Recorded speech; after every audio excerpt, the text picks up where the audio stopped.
fall in the wrong hands. Thomas Lippman joins us now from the Council on Foreign Relations. He's working on a book about Saudi Arabia's future and what it means for the United States to demonize Saudi Arabia or to demonize its culture.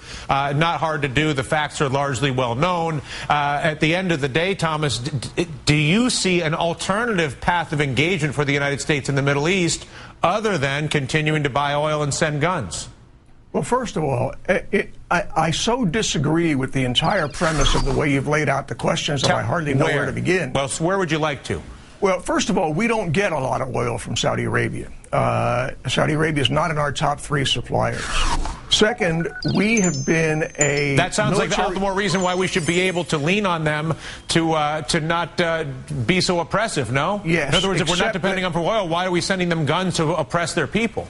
They don't use the guns to oppress their people. Not if you talk to, well, hang on a second, then why is it that only 70% of the people in Saudi Arabia are not allowed to own a home and they have one of the lowest home ownership rates in the entire world, and that is because the Saudi government keeps the money and prevents those people from being able to buy homes, or for that matter, all the treatment of all the women and all the rest of it. What do you mean it's not oppressive? Well, wrong on home ownership.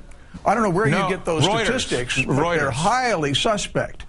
Every statistic I've found that is not suspect, whether it is from Saudi sources, American international news sources, Reuters, you pick them, it's between 25% and 35%. The most recent quote is 30%.